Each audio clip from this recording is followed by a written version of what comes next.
On a cold November day in 2019 in Northern California, a retreat was being held at a camp known as Camp Meeker. The group meeting at the camp were known as the Center for Applied Rationality. Unknown to the group at this time, multiple vehicles pull up and park, blocking the only exit. Once parked, multiple unknown individuals get out of the cars wearing masks and robes and head towards the Center for Applied Rationality to enact their revenge. Hopefully that intro caught your attention, because it sure as shit caught mine when I first read about this story.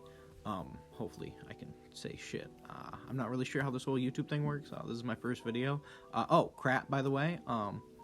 Thank you for clicking on this video. This story is absolutely insane when reading about it. I'm surprised there's not more videos about it. That's kind of why I'm making this, because I figured, hey, might as well throw my hat in the ring. There's not many people talking about this. I feel like this is a Wendigoon video in the making, but he's yet to say anything about it. The only person who I've seen anything about this from is the Channel 5 interview with someone who actually hung out with the cult. Which is a great video, and a lot of the information that I'm using is from that podcast, so I'll have it linked in the description. But yeah, anyways, back to the story. So the AI rationalist movement started in about the early 2000s and started popping up on random blogs. The whole idea of the rationalists is that AI will eventually become smarter than humanity, and once that happens, they'll want to either take over or destroy the world, or shit, I don't know, maybe put us in a world like iRobots. And if that does happen, I call being the one who gets to kiss Will Smith. Alright, sorry guys, I already took it. Now the reason behind this thinking is they believe AI is going to treat us humans the same way we humans treat individuals, like animals and even some people, as lesser than us, and things that we can use for profit, purely because they have less intelligence than us. Now, I don't know about you, but I don't think I exactly compare to ChatGPT. I myself can't even think of a joke to end this segment on, but I'm sure ChatGPT can, so that alone proves, we are lesser than them, and they very well could use me for, I don't know what the hell they'd use me for, probably turn me into fossil fuel or some shit like that. So now, the second one is a little bit more interesting in my opinion. It's called the paperclip thought experiment, or the paperclip maximizer. It's a little bit more, like I said, a little bit more interesting, and it's not necessarily supposed to be taken as literal like the paperclip. The paperclip can be subbed out for anything: food, water, electricity, goddamn Nike Techs. I don't really give a shit. You're probably wondering, why are you specifying this? I had one friend in particular who, while talking about this whole zizian thing, could not grasp the idea of what the hell, a paperclip? Why would they want that? You can sub that out with anything, dude. So sorry, soldier. But I just wanted to clarify. So anyways, now the idea behind this one, the paperclip maximizer, is that essentially you give AI a prompt such as make a paperclip, and that through this prompt it will eventually evolve into not only making paperclips out of the material, and again, as long as you're following along, you should know it doesn't have to be a paperclip, it could be anything, but through this process it eventually evolves into not only making the paperclip out of metal, but eventually it'll make a paperclip out of wood, and then out of the building that it was made from, and then eventually possibly turning the earth into a paperclip. And again, this is just it does kind of sound silly, but it's just an example. It's just the idea of AI taking a simple prompt and running with it, just taking it to the absolute extreme and causing damage. So again, that one's for you, soldier. After hearing all this, that the rationalists were just a group of tech-hating Amish people who just lived in the middle of nowhere, just playing fiddlesticks all day and doing whatever the hell Amish people do for fun. I don't know, looking out into the cornfield, hoping that your neighbor shows a little bit of extra ankle. You and the boys. Oh, did you see Mary Beth showing a little bit of cankle the other day? You and the Amish boys. Now, the rationalists were actually really big fans of AI and believed it could do a lot for the world and possibly even save it. The only thing is, it would need a strict set of almost like a moral compass or moral guidelines to navigate it and ensure it doesn't turn the world into a giant paperclip, which I haven't seen happen yet. I'm not really sure what the hell Gronk is doing. That thing's a fucking mystery. I'm going to be completely honest with you. So, who knows? Maybe Gronk will, but I don't think Chat will. Chat's like the, good kid in class. He's just sitting, all attentive. Gronk's like the weird fucking kid in the back who's just like smashing bugs and fucking eating them. You're just like, what the fuck is going on back there? He's fucking mumbling to himself. I really like earthworms. Now, according to Google AI, which I'm not entirely sure how the rationalists would feel about me using it, a rationalist is someone who believes that reason and logic are the primary source of knowledge and truth, rather than sensory experience or religious faith. So, fact before fiction? Actually, I'm just imagining a big group of fucking Sheldon Coopers. They're all just saying bazinga to each other. That's awesome. Now, I'm sure you're wondering, how did these people get involved in this group, and where might I start my indoctrination? Well, boy, do I have good news for you. The way people get introduced to this shit is through one of the most popular fan fictions on the entire internet, known as Harry Potter and the Method for Rationality, which I can only imagine Harry Potter and Dobby sitting up in the chambers discussing about whatever the hell AI's got going on. That's what I'm imagining the entire story's about, and I don't want to do any more research into it, so that's my headcanon. Now, one person who reads the story is a programmer living in Alaska named Ziz. She's kind of the one who, well, the Zizians are named after, and kind of kicks this whole thing into motion. While being involved in the community, Ziz meets people, starts learning about their beliefs, and she discovers their, fear of AI. Now, eventually she gets more involved with the community and even moves out to the Bay Area with the intentions of having a startup or helping out with one, where with that money she would use it to give back to the rationalists and help save the world. So, we got a nice humble lady trying to just help out her community, stop AI, all that fun shit, Now, Ziz, however, didn't exactly follow the regular beliefs for most rationalists, where, yes, she did agree that AI was going to be a part of the future and that it did have the possibility to destroy humanity. Where she differed is that most rationalists believe that through their help and influence, they would be able to set up, like I mentioned earlier, morals and values in the AI to not let it destroy humanity. Ziz, that bitch thought it was scorched earth, man. You can't save shit. That AI is gonna kill us all. It's gonna be like goddamn Terminator up in this bitch, it's your classic cult leader story of, I like these beliefs, but, something ain't right about them. Alright, back to Ziz's adventure in California. Let's see how that's going. Well, not great. While low on money, Ziz and her friends decided, hey, let's get a houseboat. Which, to me, wouldn't be the first thing I would do, but I also wouldn't get most of my beliefs off of a Harry Potter fan fiction. But, teach their own, I guess. Once they get this houseboat, they do what naturally happens next. Extreme drugs and psychedelics. Which, mind you, this is a houseboat, and from what we find out later in the story, is a houseboat full of majority autistic trans women. So I can only imagine what the hell is going on inside that houseboat. You got one girl in the corner wigging out, talking about whatever the hell autistic trans women talk about.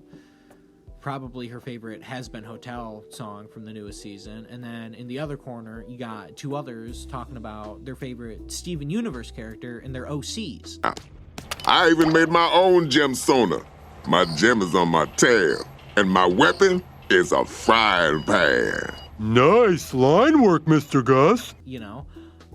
And meanwhile, you got one on the bow. This one's the most heavily autistic. Probably, what's something an extremely autistic woman would be into? Probably like sharks and tornadoes. So, we're kind of working with that kind of group. So, I'm just trying to paint you a scene. Now, while on this boat and taking these extreme drugs, they're coming up with some ideas. And believe it or not, some of them are pretty wacky. Which is crazy to think, you got a bunch of autistic people on a boat taking hard drugs. They're not only talking about what Harry Potter Hogwarts house they would be sorted into. They also have some pretty crazy ideas. Now, some of the ideas are more, I wouldn't necessarily say normal, but like sane, I guess. They wanted an intense focus on animal rights and veganism, which is, all for it, That's dope. Why not? As long as you're not harming anybody. Now, where things start getting a little bit more wacky is their view on the different hemispheres in the brain. They believe that it could possibly have different genders and ideas and different views, as well as the possibility of wanting to fucking kill each other. So you have two wolves inside you, and they want to fucking kill each other, apparently.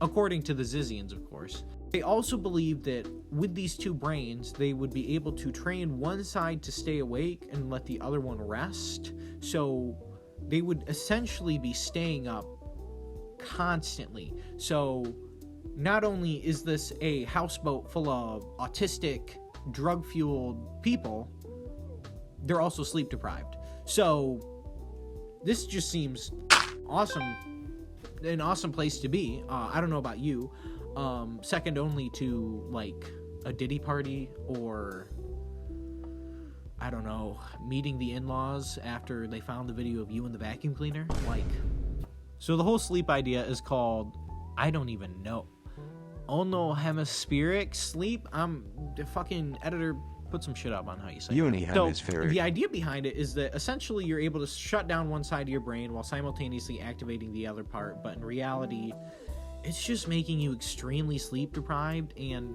easier to manipulate. So rather, Ziz is going out about this belief consciously, knowing that it's easier to manipulate people. They're more susceptible to being coerced into doing shit, you know? Not only are they sleep deprived, but they're also on heavy drugs. And again, as I stated, it is a group which is said by their own members to be primarily autistic trans women, which are, again, people who are easy to influence. So it's interesting to think, because is Ziz collecting these people on purpose, knowing she can influence them, or are they coming to her because they're just easily influenced? You know, I don't know. It's just a fucking thought, I guess. A little fucking crat thought. I don't know. Right here, I found the official quote. And according to a former member on an interview, the people who were drawn to her were smart, autistic-ish trans women who were extremely isolated and vulnerable.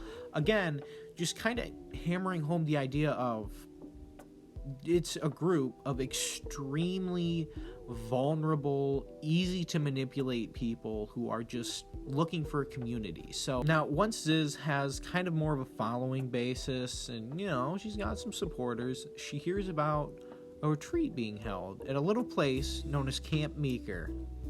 Oh, you guys remember Camp Meeker? Hopefully you do if you were following along. If you weren't, you have to restart the video and watch it from the beginning. That is the rule. Get going. Now that we know more about Ziz and her group, we can actually start getting into the real story, which is where shit just gets crazy. So, now, according to sources, Ziz and about 4 to 5 others blocked off the exit of the camp with their vehicles. Now, once arriving there, Ziz and her group exited a van wearing the mask and the robes and headed towards where the CFAR were meeting. They all start talking in unison, which sounds a little autistic to me, but, you know, the autistic trans women. For the story, it makes sense. While talking in unison, they make demands based off rumors that they had heard, which the rumors were about ChatGPT, and the Center for Applied Rationality were there discussing it. Don't quote me on this, it was around like 2016, I want to say. ChatGPT had not hit the market, but I think it was like in the next coming year, it had literally like became what it is. Well, not became what it is now. Obviously, it's gone through a couple different iterations, but ChatGPT became public and like the idea of AI was like realized and shit like that. So they were right technically, which is crazy. While talking in unison, someone calls 911 and had mentioned that they were armed, which turned out to be not true. But based off the fact that someone had mentioned to the police that they were armed, a whole SWAT team pulled up because, you know, naturally, there's a big group with guns, masks, and robes. You're not just going to send a cop there to be like, what do we got going on here? You know, you're going to send a big group. So, while most of the group consisted of trans women alongside Ziz, they said that they were mistreated and misgendered by the cops the entire time, as well as them being vegan. They also said they weren't given the proper food. So, all along, they didn't have a great time with the cops, but, you know, they also kind of rolled up on this group unannounced, wearing masks and robes. I mean, there were probably like kids there. It was like a family event. This wasn't like some work meeting. So, you know, they're not exactly these innocent angels. So obviously they were charged. And by 2022, they were deep into their lawsuit until about August 22nd, when their lawyer told the judge that his client, Ziz, was dead, along with later statements from Emma. I'm not even going to try and say her last name, that she saw Ziz fall from her boat, you know, the houseboat, on August 19th, and the next day she called the Coast Guard, who searched for her, but said they were most likely dead. Which is, like, crazy, you know. Hey, the woman who you're charging for this shit, yeah, she died. No body. No, but she's dead. Emma was also shot and killed in 2022, but we'll get into that later. It's a little bit of a teaser for you. Now, as mentioned before, her body was never found and a death certificate was never issued. But the funny thing about this story is that there was actually an obituary. It's not really funny, but there was an obituary written in her local paper back home in Alaska, which is available to find, which is pretty funny. I saw that while researching this, so that was pretty cool. Finding out that the lady you're researching was dead in 2022, but went to court in like 2024. So I was like, huh. Surprising absolutely nobody, Ziz, Emma, and a couple of her other followers were later found 13 days later due to an incident with their landlord that turned deadly. The story keeps getting better. Well, unless you're, of course, the landlord. Then I would say that this story is unfortunate. But, so we're going to have to go back in time again. Flashback to 2017, where Ziz wanted to transition from her houseboat into an actual home. The way she decides to do this is to rent from a man named Curtis Lynn. Now, Curtis is somebody they had met through in their houseboating days. You know, I don't know the socialization scene on the houseboats, or really how any of that works. I guess that would be kind of cool, because you could just, like, boat away from your neighbors if you have, like, a crummy one. Like, yeah, this guy keeps throwing his cat piss on me. I'm going to go dock next to this guy. And apparently this guy has a house for rent, so that's awesome. Now we flash back to the future, back to 2022. Curtis was found walking around with multiple stab wounds and a goddamn sword sticking out of the front of him. So safe to say, Kurt wasn't exactly having a great day. Now, you're probably wondering, how the hell did this happen to poor Kurt? Well, a few weeks prior to this, Curtis had informed the Zizians that he was going to evict them for not paying their rent since 2020.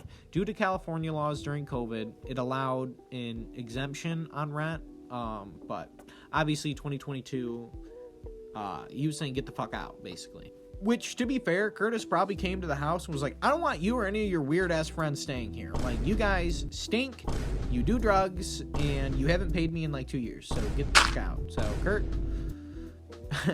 That's awesome. Now, during this altercation, Kurt claimed that he was threatened by...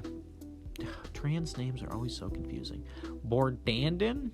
We're going with that. And Alexander... that one's easy. Alexander Leatham with a knife. So they came up to Kurt and were like, motherfucker, if you try and kick us out, I'm gonna wet ya! Sorry. So after hearing this, Kurt started carrying a gun with him whenever he'd go to check on the rent property, which would be horrible, mind you.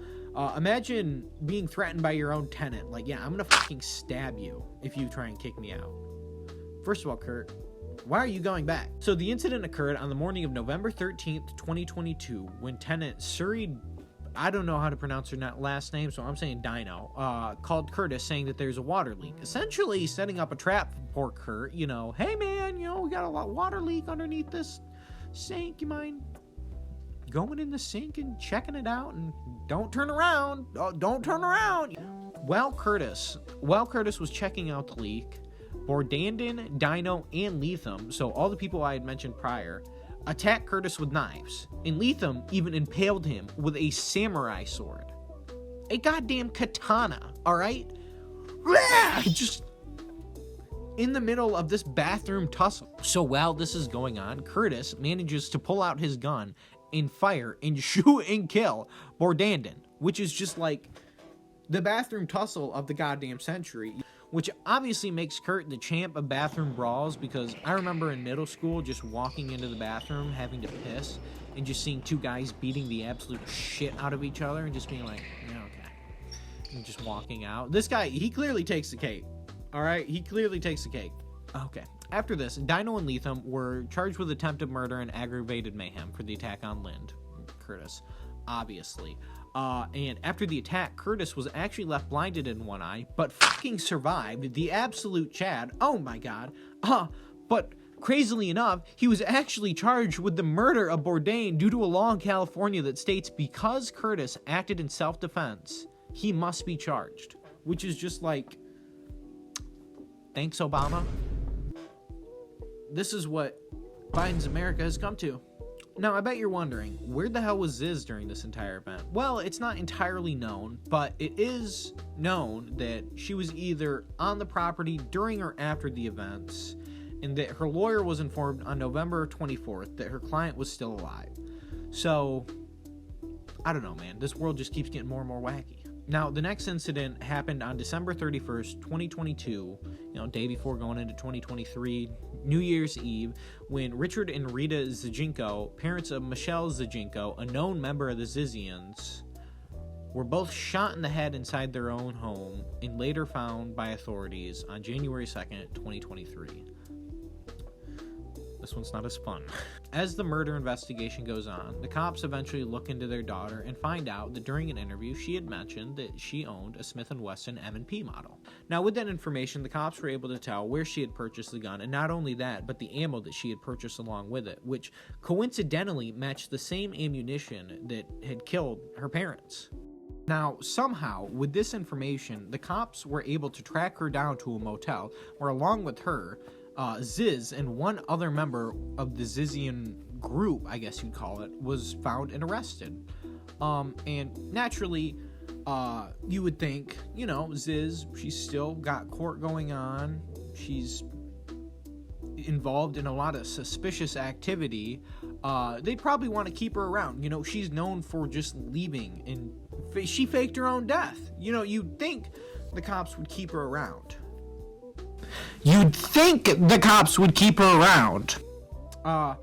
Eventually, Ziz was let out. She just disappeared. She just dipped. Flash forward to January 17th, 2025. So, as of recording this video, a little bit less than a year ago, the next incident involving the Zizians has occurred. Now, for this incident, we have to go back to Curtis. The guy who got seppuku'd and survived. Yeah, we're going back to him. Now, right before Curtis was supposed to testify against the two surviving Zizians who attacked him, he was fatally stabbed by a new convert. Now, right before having to testify against the two surviving Zizians, Kurt decided, hey, it's a pretty nice day. How about I go outside, go for a nice walk? Well, this would be a fatal mistake of Kurt's for whatever f***ing reason. While out on his walk, Kurt, again, right before having to testify against other Zizians, was found by a recently converted Zizian named Maximilian Snyder, and according to witnesses, had stabbed Lind multiple times, then ran away only to come back and slit his throat. Sadly, Kurt would not survive. It's tragic.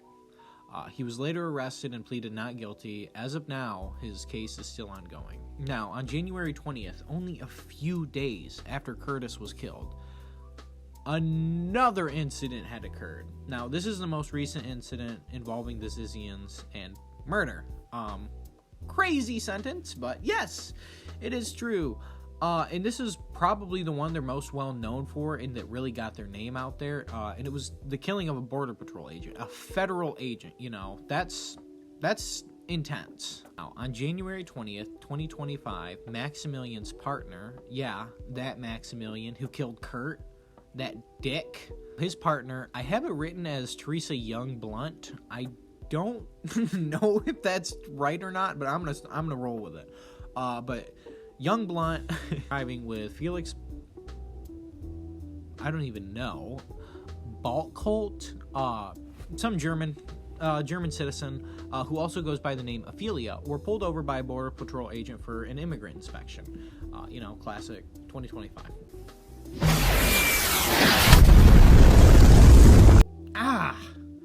Can you believe I just got hit by a rocket that not only changed my appearance, but the day and time that this video is being recorded? That's pretty crazy.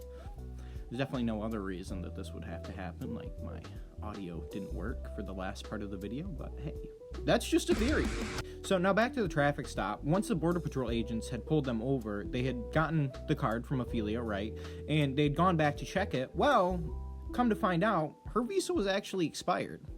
Only for it to come out later that her visa actually was still up to date, and she was still in fact allowed to be in this country, and that it was an error on the officer's side.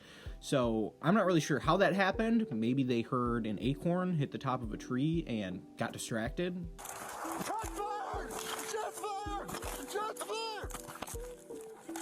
So once the officers see that, again, incorrectly, her visa is expired, they go back to the car and ask them to get out, which apparently Ophelia thought, hey, now's a great time to prank them and open fires, which I personally don't think it's a good prank. You know, I am more of the classic, like, hey, maybe a water balloon or a whoopee cushion, but to each their own, I guess.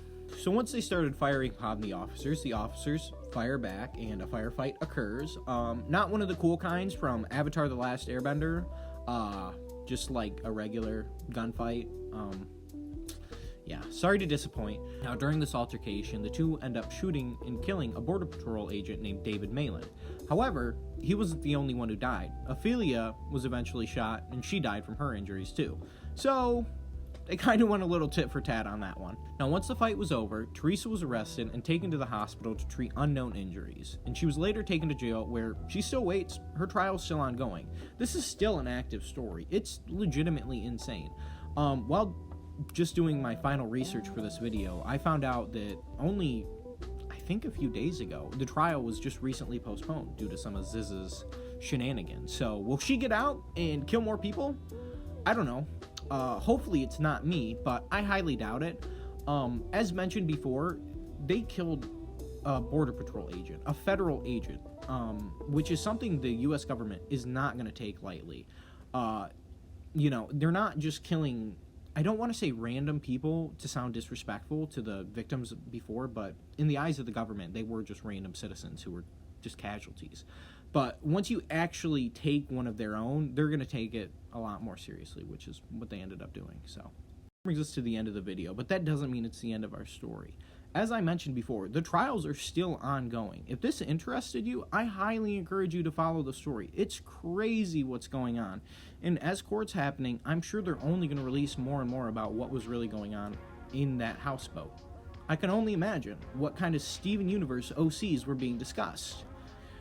But yeah, if you did enjoy, please like and subscribe. It'd really help out the channel. I have a lot more ideas for videos. There are a lot more topics out there that I think should be talked about because surprisingly no one is. And I'm not saying that it's like some secret that's hidden, but I just don't know if a lot of people know about it, and I'd really like to talk about it. I had a lot of fun making this. Granted, I haven't edited it yet, which I hear is the difficult part, but we'll see. But yeah. Thank you for watching again, and I hope you enjoyed. And have a great rest of your life. Thank you.